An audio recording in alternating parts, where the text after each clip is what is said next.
하나님이 기뻐 받으신 줄로 믿습니다.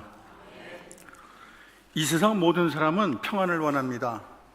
그 누구도 불안하고 공포스러운 삶을 살고 싶어하는 사람은 없습니다. 나라도 사회도 마찬가지예요.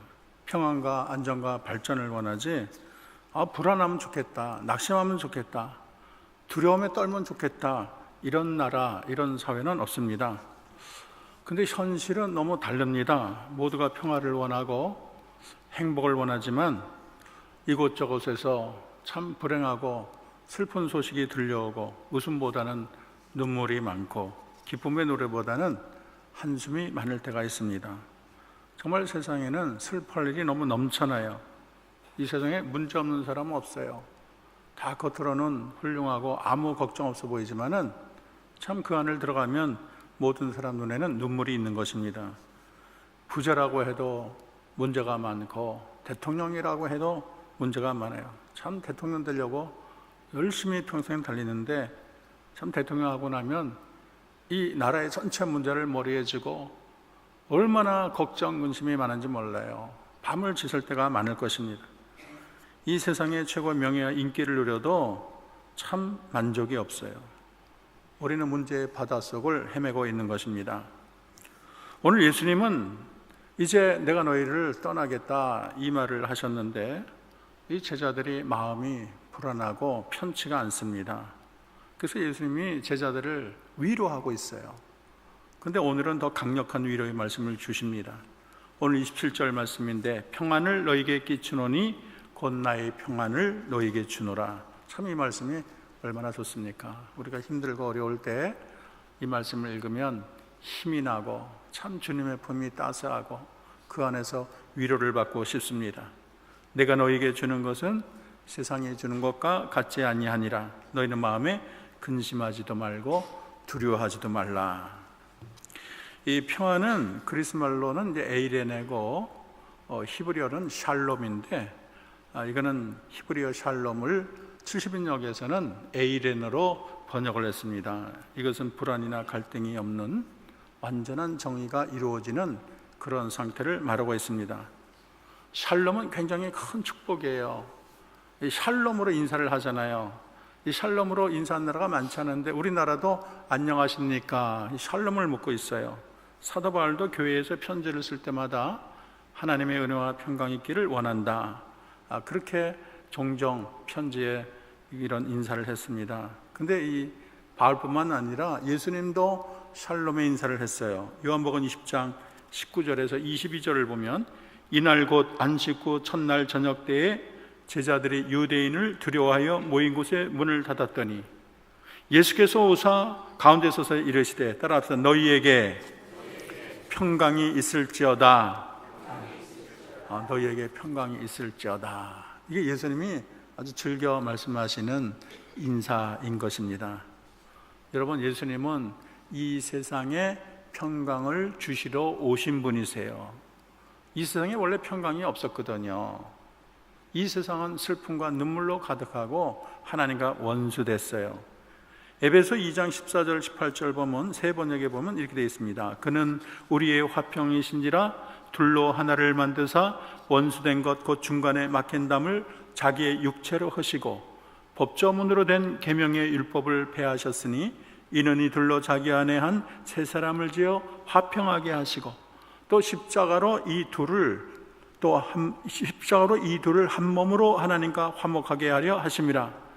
원수된 것을 십자가로 소멸하시고 또 오셔서 먼데 있는 너희에게 평안을 전하시고 가까이 있는 이에게 평안을 전하셨으니 이는 그로 말미암아 우리 둘이 한 성령 안에서 아버지께 나감을 얻게 하려 하심이라.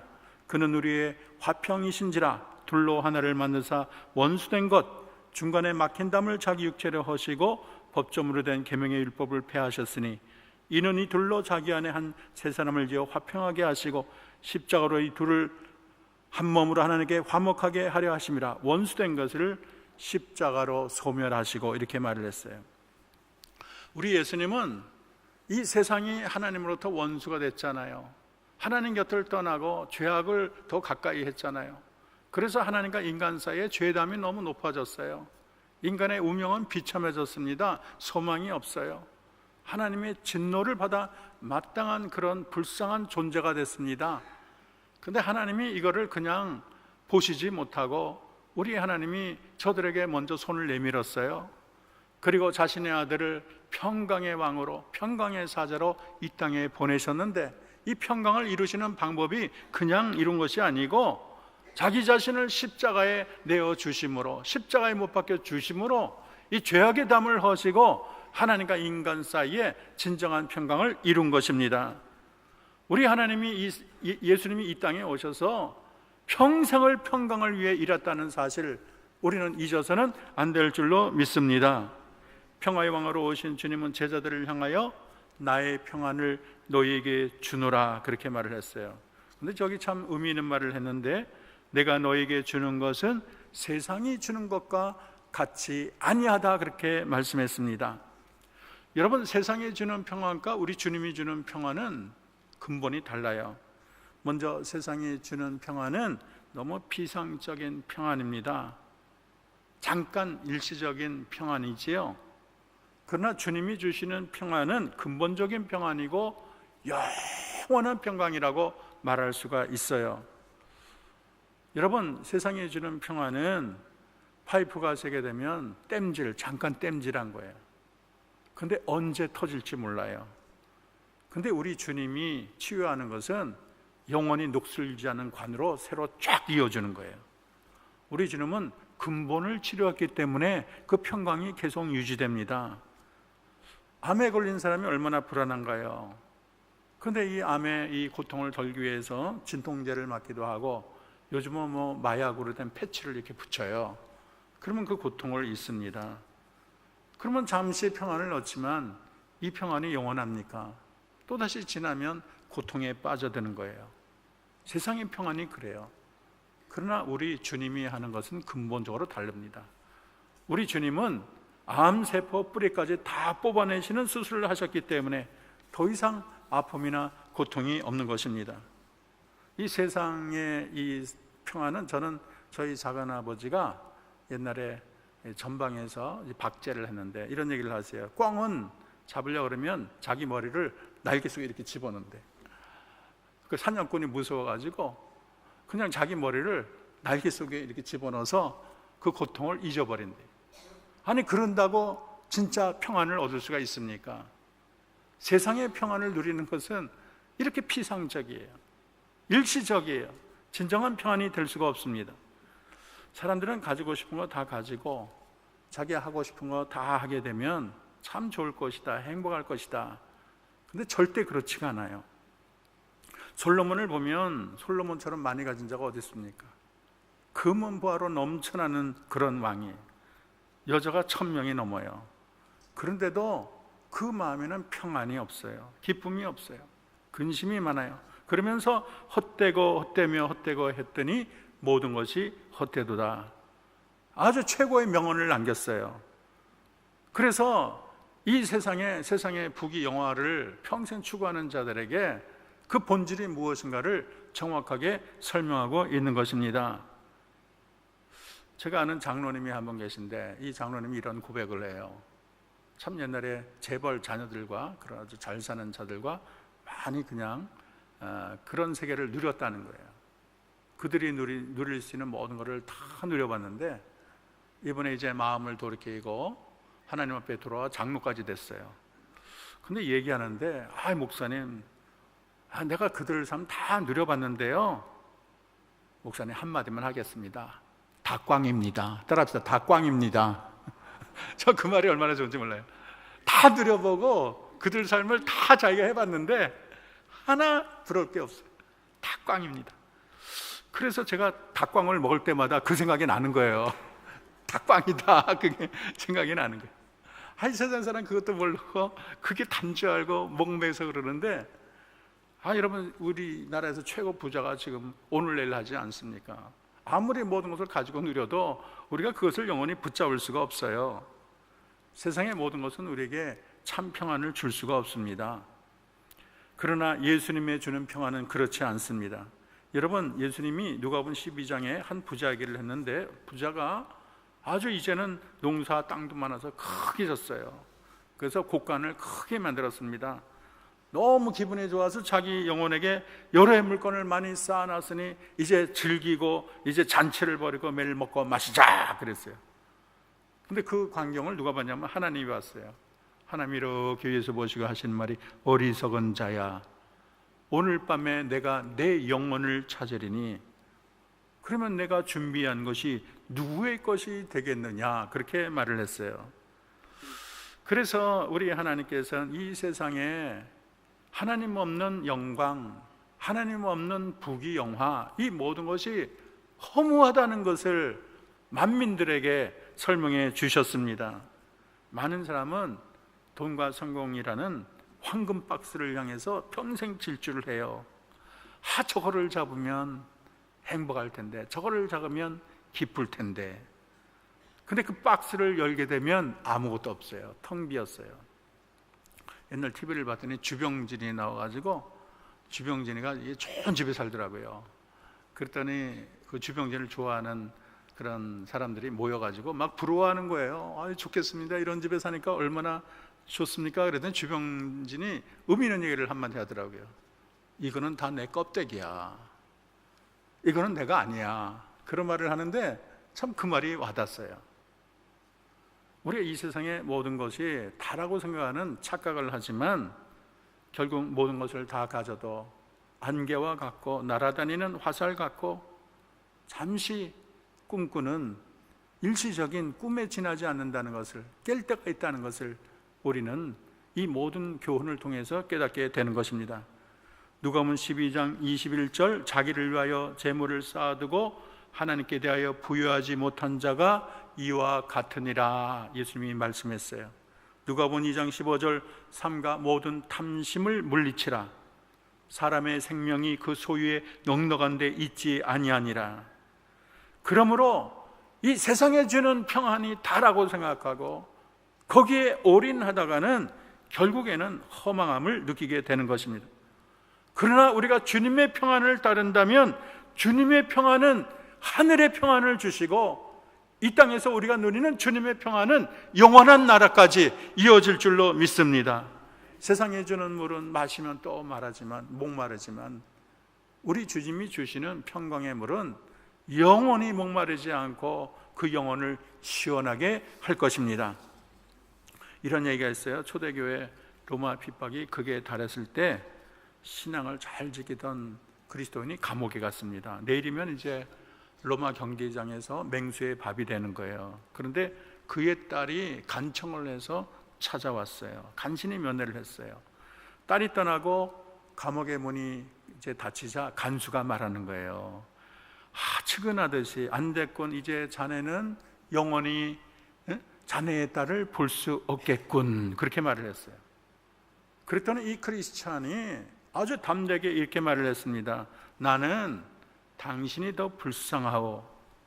왜냐하면 나는 잠시 후에 내 딸을 천국에서 만나겠지만 당신은 이제 잠시 후면은 가족을 영원히 볼 수 없을 것이요, 그렇게 말을 했다고 합니다.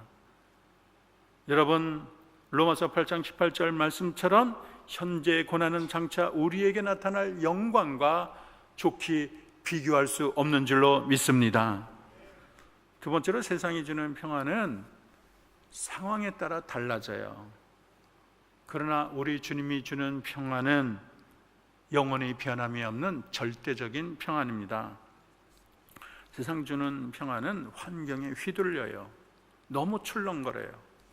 오늘 아침 웃었다가 점심에는 울다가 저녁에는 쓸쓸하다가, 이게 너무나 왔다 갔다 해요. 그러나 우리 주님이 주시는 평안은 금처럼 변함이 없어요. 어떤 미술 학교에서 졸업반 학생에게 과제를 주었다고 합니다. 평화라는 제목으로 그림을 그려와라. 이 초등학교 학생들에게 했더니 학생들이 자기가 생각하는 평화의 그림을 그려왔어요. 근데 최종 2그림이 골랐는데, 한 그림은 산골짜기에 호수를 그렸어요. 풀밭이 있고 거기에 동물들이 소, 말, 양 이런 동물들이 있었어요. 한가하게 풀을 먹고 누워있기도 합니다. 그리고 잔잔한 호수에는 배가 떠다녀요. 그러니까 얼마나 조용하고 잔잔하고 바람도 없고 평화 그 자체였어요. 근데 또 한 그림은 뭐냐면 바다 옆에 절벽이 있었는데 높은 파도가 다가와가지고 벼랑에 부딪히니까 거품을 품고 다시 바닷속으로 흘러갑니다. 비바람이 하도 부니까 나무가 꺾여지고 나뭇잎이 춤을 춥니다. 근데 자세히 보니까 절벽 속에 구멍이 있어요. 구멍 속에 갈매기 한 마리가 둥지를 틀고 앉아 있는데, 둥지에서 이제 태어난 지 얼마 되지 않는 갈매기 새끼들이 고요히 눈을 감고 있어요. 그래서 비바람이 몰아치든지 물결이 세든지 관계없이 잠을 쿨쿨 자고 있어요. 선생님이 누구에게 1등상을 주었을까요? 두 번째 그림이었어요. 첫 번째 그림도 평화를 말하지만 그것은 인간의 이상일 뿐 이 세상에서 참 영구적으로 발견할 수 없는 그런 평화입니다. 그런데 우리가 이 세상에서 두 번째 그림처럼 폭풍우 가운데서도 평안을 누린다면 이것은 진정한 평화라는 거예요. 바로 우리 주님이 우리에게 주는 평화가 이와 같습니다. 아무리 우리 주변에 폭풍우가 몰아쳐도, 비바람이 다가와도, 어떠한 시련이 다가오고 원수들이 다가와도 주 안에 있는 나에게 딴 근심 없는 줄로 믿습니다.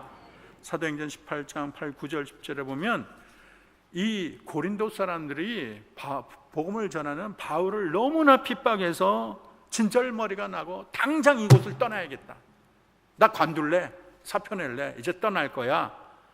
그랬더니 밤에 주님이 나타나서 환상 가운데 말하기를 두려워 말며 침묵하지 말고 말하라.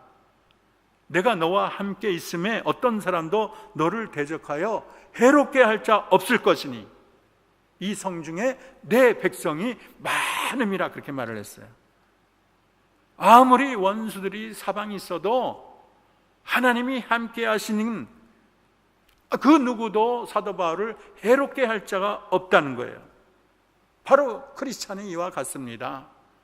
우리가 이 세상을 살 때 그 어떤 시련과 어려움이 있어도 여러분, 하나님이 여러분을 철통같이 지키시면 아무런 걱정 없이 평강을 누리며 이 세상을 살게 될 줄로 믿습니다. 그러면 어떻게 하면 우리가 이 평안을 누릴까요? 첫째로 따라합시다. 우리가 예수님을 믿어야 됩니다. 오늘 예수님은 나의 평안을 너에게 주노라, 내가 너에게 주는 것은 세상이 주는 것과 같지 않다 그랬어요. 중요한 말은 이 평안의 주인이 바로 예수님이라는 거예요. 나의 평안이라고 말을 했어요. 이 평안은 오직 예수님 안에만 있어요. 예수님이 평안의 주인이기 때문에 예수님만이 이러한 평안을 우리에게 줄 수가 있습니다. 여러분, 평안은 주님이 주셔야 우리가 평안할 줄로 믿습니다. 평안을 원한다면 반드시 두리번거리지 마세요. 이 사람이 내게 평안을 줄까, 저 사람이 평안을 줄까 하지 마시고 여러분, 예수님께 나와야 될 줄로 믿습니다. 예수님, 제게 평안을 주세요. 예수님이 계셔야 저는 평안합니다. 하나님, 나는 이 세상에 주는 평안 원치 않고요, 주님의 평안을 원합니다. 간구해야 될 줄로 믿습니다. 두 번째는 따라합시다. 성령을 받아야 됩니다. 요한복음 14장 26절에 예수님께서는 보혜사 곧 아버지께서 내 이름으로 보내실 성령, 그가 너에게 모든 것을 가르치고 내가 너에게 말한 모든 것을 생각나게 하리라. 왜 이렇게 성령을 언급했을까요? 예수님이 이 세상을 떠나지만 성령을 통해서 우리에게 평안을 주신다는 말씀이에요. 주님의 평강은 성령을 통해서 완성이 됩니다. 성령이 우리의 심령 안에 있을 때 우리는 참 평안을 누릴 수가 있습니다. 여러분, 제자들은 아직 예수님이 떠난다니까 너무 불안해요. 아마 예수님이 더 머물러서 안정감을 주기를 원했을 것입니다. 그러나 이제 성령님이 오시게 되면 예수님이 진정한 나의 구세주구나, 예수님 안에 영원한 생명이 있구나, 주님의 십자가만이 나의 구원이구나, 주님이 나와 함께 하는구나, 이런 확신을 갖게 됩니다. 우리 주님은 성령을 통해서 제자들의 동요나 걱정을 막아주셨습니다. 여러분, 성령의 사람은 평안해요. 아무리 사탄이 수백 마리가 달려들어도 동요하지 않아요.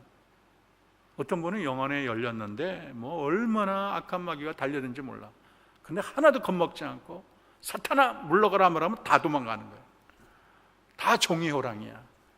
여러분, 하나님이 함께 하시면 어떤 사탄이 다가와도 종이 호랑이인 줄로 믿습니다. 어떤 분이 자다가 일어났대요, 목사님이. 그랬더니 어떤 여인이 울고 있더래, 앞에서. 얼마나 겁나겠어요. 그랬더니 이 목사님, 야, 너 거기서 뭐 하는 거야? 꺼져! 그렇게 외쳤다는 거예요. 얼마나 담대합니까? 여러분 같으면 어떡하겠어요? 여러분, 하나님이 나와 함께 하시고 성령님이 나와 함께 하면 아무런 걱정이 없는 줄로 믿습니다. 그래서 우리가 어찌할 바를 모를 때 우리는 성령님께 기도해야 돼요. 제 안에 있는 성령님, 제 형편을 아시는 성령님, 어떻게 하면 좋겠습니까? 나와 함께 해주세요. 길을 보여주세요. 능력 주세요. 내 마음에 넘치는 평안을 주세요. 우리는 성령님 앞에 날마다 엎드려야 될 줄로 믿습니다. 마지막으로 따라합시다. 모든 염려를 하나님께 맡겨야 됩니다. 우리가 진정 예수님을 믿고 성령을 믿고 하나님을 믿는다면 염려를 하나님께 맡겨야 되는 거예요. 많은 성도들이 교회 와서 눈물로 하나님께 염려거리를 맡기고 또 갈 때는 다시 싸갖고 가. 그 다시 걱정해. 또 주님께 맡겨놓고 다시 들고 가. 참 얼마나 참 답답합니까? 유명한 얘기인데 6.25 때 지프차를 탔더니 짐을 들은 어떤 할머니가 타길래 타라고 말을 했어요. 고맙습니다 하고 탔어요. 그런데 이 지프차를 모는 미국 군인이 이렇게 거울을 보니까 뒤에 이 할머니가 아직도 짐을 들고 있어. 아니 왜 짐을 들고 있냐 그랬더니 나도 미안한데 어떻게 이것까지 내려놓는다는 거예요. 여러분, 염려거리가 많은 곳에 우리는 이 짐을 주님 앞에 맡겨야 되는 줄로 믿습니다. 참 이게 어려워요. 맡긴다는 게 쉽다는데 맡기는 게 정말 어려워요. 맡긴다고 하면서 못 맡기는 사람이 태반이에요. 여러분, 예수님은 이렇게 말했어요. 이것을 너에게 이르는 것은 너희로 내 안에 평안을 누리게 하려 함이라. 세상에서 너희가 환난을 당하나 담대하라. 내가 세상을 이겼노라. 우리가 담대하게 세상을 이기신 주님 앞에 우리의 모든 짐을 맡겨야 될 줄로 믿습니다. 우리 하나님은 창조한 자기 백성이 염려로 갈팡질팡 우울하게 살기를 원하지 않으세요. 어떤 크리스찬은 너무 우울해. 맨날 그냥 무슨 큰 우울증이 있는지 맨날 울어. 걱정 근심이 많아. 우리 주님은요, 자기 백성이 이슬 머금은 꽃잎처럼 태양을 바라보는 해바라기처럼 환하게 밝게 살기를 원하십니다. 그래서 이 교회에 오면 축제의 분위기가 나야 돼요. 언제나 생글생글하고 또 겸손하고 따스하고 이런 사람 하나님이 좋아하세요. 혹시 내 안에 너무 슬픔과 우울이 많다면 예수님의 권세로 몰아내기를 바랍니다. 사도 바울은 빌립보 4장에 염려거리가 많은 빌립보 교인들을 향해서 아무것도 염려하지 말고 다만 모든 일에 기도와 간구로 너희 구할 것을 감사함으로 아뢰라. 그리하면 모든 지각에 뛰어나신 하나님이 평강히 그리스도 예수 안에서 너희 마음과 생각을 지키시리라. 믿습니까? 우리 하나님 우리를 너무나 사랑하세요. 우리의 염려거리 다 아세요. 간구하면 다 도와줄 태세를 하시는 분이 하나님이세요. 우리가 할 일은 모든 염려를 주님께 맡기면 되는 거예요. 이 세상의 염려도 맡기고 내 인생의 미래도 맡기고 내 가정도 맡기고 사실 내가 할 수 있는 게 많지가 않아요. 여러분, 자녀도 책임 못 져요. 아차 그러면 사고 나는 거, 아차 그러면 병원 가는 거고, 아차 그러면 친구 잘못 만나서 옆길로 새는 거고, 아차 그러면 자녀들도 막 부모에게 대들고 그래요. 여러분, 우리는 매 순간순간을 하나님께 맡겨야 될 줄로 믿습니다. 성 어거스틴은 내가 하나님의 품 안에 안기기까지 참된 평화가 없다, 명언을 남겼어요. 우리 한번 큰 목소리로 봉독해 봅시다. 내가 하나님의 품 안에 안기기까지는 참된 평화가 없다. 제가 옛날에 사역할 때 청년부 목사님이 안기문 목사님이에요. 그래서 그 별명이 뭐냐면 죽게 안기문, 그렇게 불렀어요.